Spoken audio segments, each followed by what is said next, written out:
maybe a little embarrassing to bring on a motorcycle trip. Something's going on with my charger. There's lightning in the area.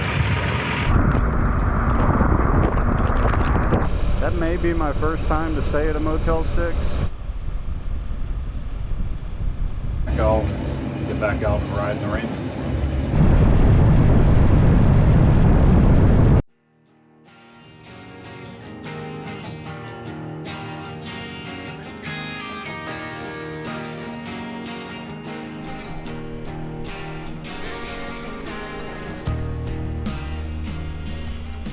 Okay, I am on my way. It's now 6:38. The goal for today is to make it to Percival, Iowa. That is just across the river from Nebraska City, Nebraska. Just 2 days prior to leaving, there was a decent chance of rain forecasted for my departure day, but that forecast changed considerably, and I was grateful for the clear skies when I hit the road. If you're wondering the purpose of this trip, well, mostly it's about working towards a personal goal of visiting all 50 states and the United States.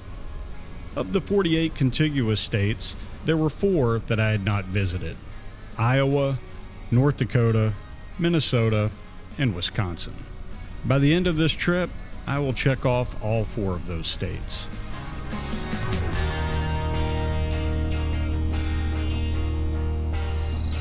Well, I'm about 130 miles into the trip. I'm stopped here in Kiowa, Oklahoma. And I think I've actually been at this gas station before. I believe I stopped here on my trip to the Ozarks 2 years ago. You may see, I did bring my bag. It wasn't really necessary when I got everything loaded. I wanted to distribute things a little more, and so then I thought, I'll have my bag, I can bring that. So in that bag, just to fill things out a little more, I brought something that's maybe a little embarrassing to bring on a motorcycle trip, but I will reveal that later.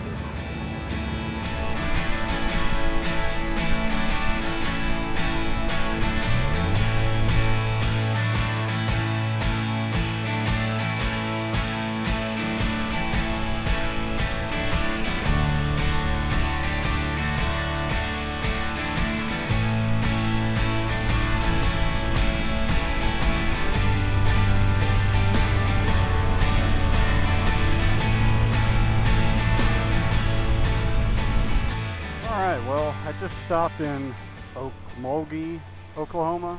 Maybe butchering the pronunciation there. If so, I apologize. Stopped and got gas. I didn't need it yet, but you may be able to tell it's clouded over considerably and looked like and felt like rain was near or had been through here recently, so I wanted to stop and check the forecast. So I actually have 2 issues going on. So I may be hitting rain up ahead, but my bigger issue is something's going on with my charger. It is not charging my phone. It was working before, but now it seems like the only time it will hold connection is if I'm keeping my hand on it. And that's less than ideal. Problem is, with Triumph, the charging port is not like the traditional port on most other bikes and like what you have in your car.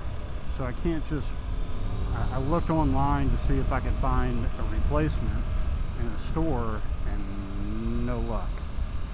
Biggest problem with this is I use my phone for GPS.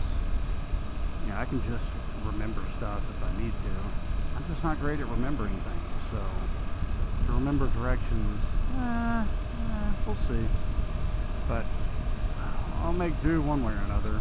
I'll figure it out. I'm not sure how well it may be coming across on camera, but you may be able to see off in the distance. It looks like there's rain up ahead.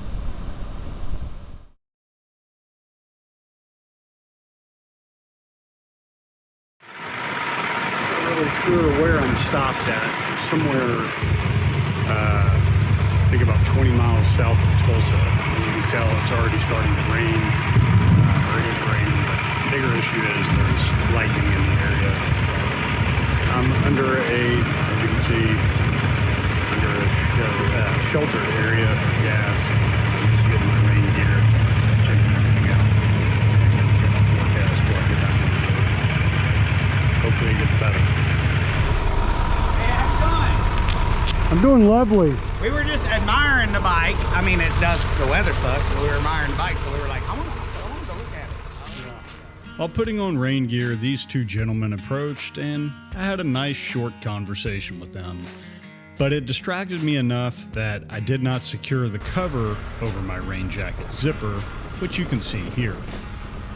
Down the road, I realized this mistake when I began feeling moisture on my chest. More rain was moving in from the west, so waiting it out was not an option. There was no escaping the rain. I had to ride through it and get north of the system. After close to an hour riding in the rain, I finally found clear skies. Well, not clear skies, but at least they weren't rainy skies. There were scattered showers across southern Kansas, but I was fortunate enough to dodge them.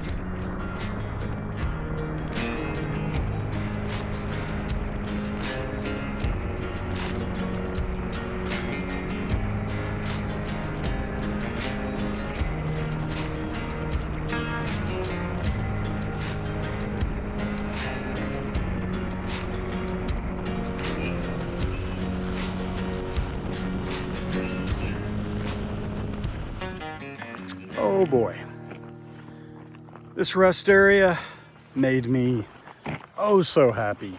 I didn't want to have to hold it any longer than I had to. I am somewhere between some town in southern Kansas and Topeka. I really don't know. I passed a town maybe 10 minutes ago and I can't even remember what the name of it was. But just taking a little break here. Just now stripped off the rain gear. I left it on for a while because that heavy rain I went through earlier, I didn't want to risk taking it off just to have to rush to get it back on. So, get back on the road here in a minute.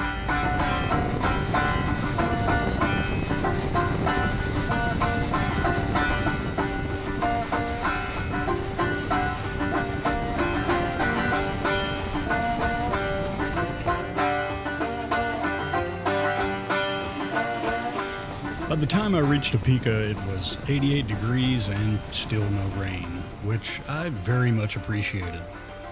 I made a quick stop at Best Buy for a power bank to recharge my phone while riding.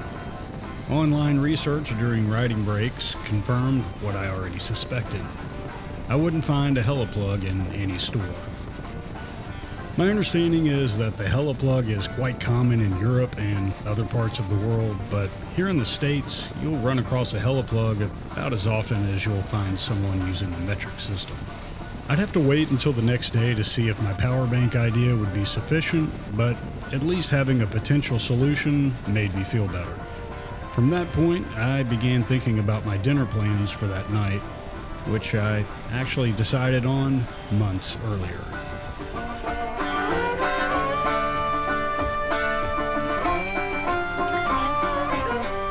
When I started planning this trip and knew I'd pass through Nebraska, I immediately searched for a Runza location. I had a Runza sandwich once 5 years ago and had to get one again. If you've never had one, try it when you get the chance. After dinner, it was a quick 10-minute ride to my hotel.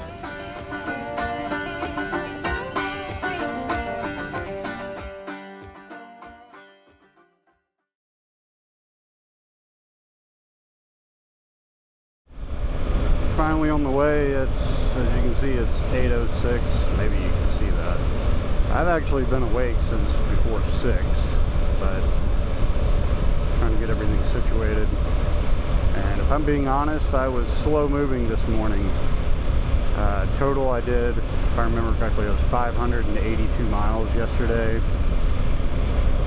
I knew it was going to be grueling, but it was made more so grueling by the weather and trying to figure out the charging situation with my phone.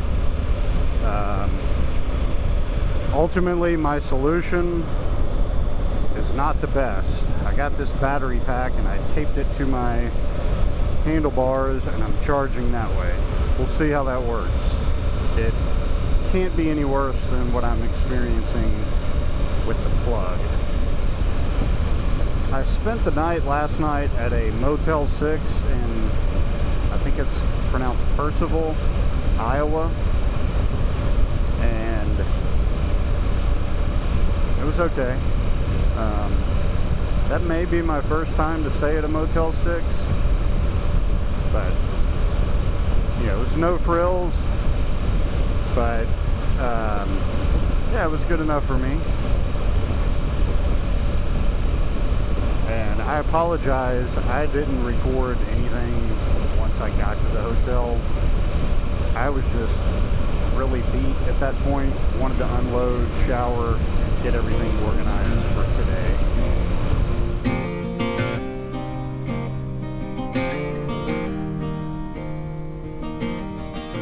The plan for day 2 was to ride approximately 500 miles north to Detroit Lakes, Minnesota. In Missouri Valley, Iowa, I exited the interstate to ride part of the Les Hills Scenic Byway in western Iowa. Rather than ride the entire 220 miles of the Scenic Byway, I opted to ride a portion of it between Missouri Valley and Sioux City. Taking the scenic route increased my travel time by about 50% between those locations, but the added time was much more enjoyable than had I stuck to the interstate. The scenery, rural atmosphere, and lack of traffic was exactly what I needed to get started on a long day of riding. If you aren't familiar with the Les Hills, be sure to search images online. You'll find plenty of photos that do the landscape far more justice than anything you'll see in my video.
In Sioux Falls, South Dakota, I had to stop off and see the falls that gave the city its name. The park around the falls is sprawling and offers a decent amount of parking. There were quite a few people at the falls when I visited, but there was plenty of space for everyone. While the falls were quite beautiful even with the relatively low discharge, I can only imagine how impressive they would be at high discharge after a heavy rain. Before I could get out of Sioux Falls, it started to slowly rain while the sun was still out. It only lasted a few minutes, but it was a teaser for what was to come.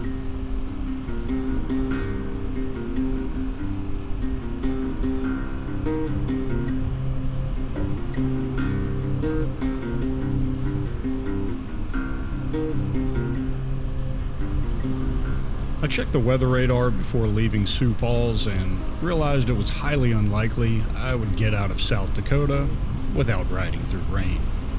Nonetheless, I hoped for the best, and, well, my hopes proved to be as helpful as a bailing bucket on the Titanic. Sure enough, I hit rain a few miles south of Watertown, South Dakota. Rain in Watertown. How fortuitous. I exited the interstate as soon as I could to grab my rain jacket and take off my sunglasses, and then got back to riding.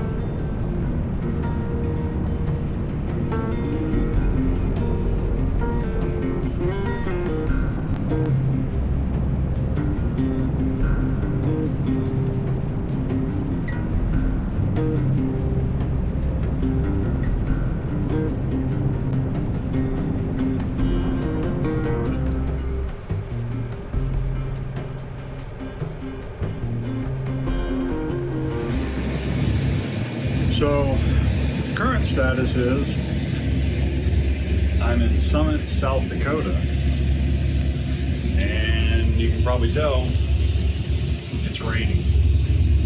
It's been raining for about the past 30, 45 minutes, something like that.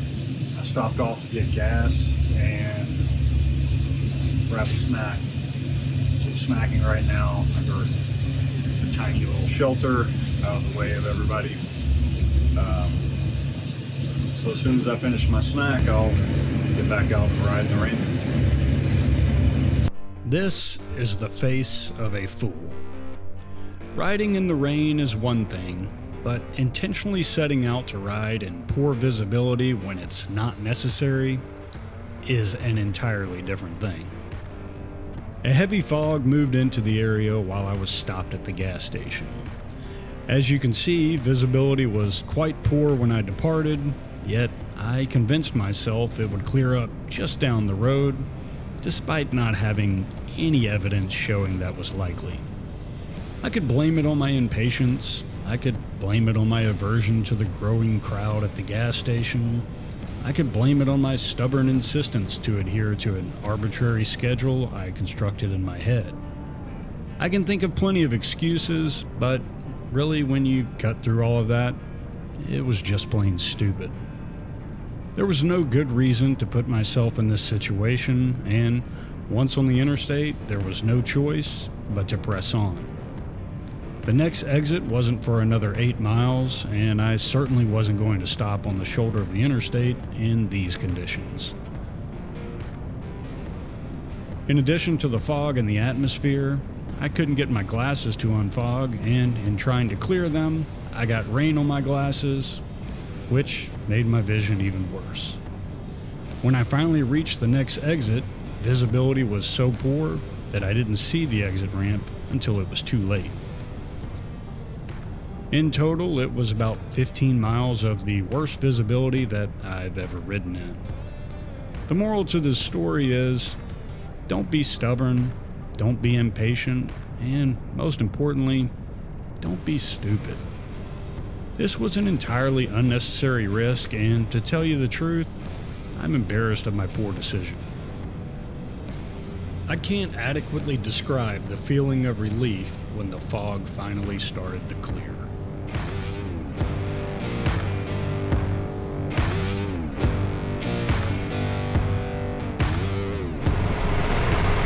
Nice couple on the trike just stopped and asked if everything was okay. Checking on me. That was nice of them. I only realized I was in North Dakota when I noticed the mile marker signs had reset. Similarly, when I crossed into Minnesota, I only realized it because my phone gave me a "Welcome to Minnesota" alert.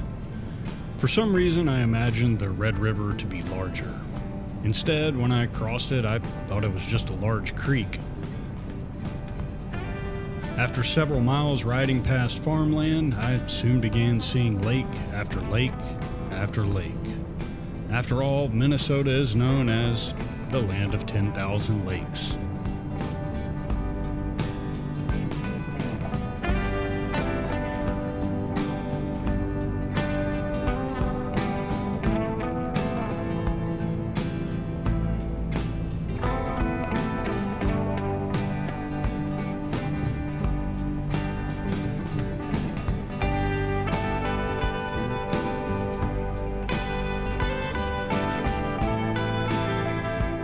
Once I settled into my hotel in Detroit Lakes and showered, I walked to a nearby restaurant for dinner and had a chili dog that made me feel a bit insecure, along with an IPA, which I thought was well deserved. In 2 days, I rode 1,117 miles and checked off Iowa, North Dakota, and Minnesota from my list. If you're still wondering what I packed in my duffel bag, it was my pillow. That's right, I brought my own pillow from home, and it was worth it, especially knowing I'd face more rain the following day.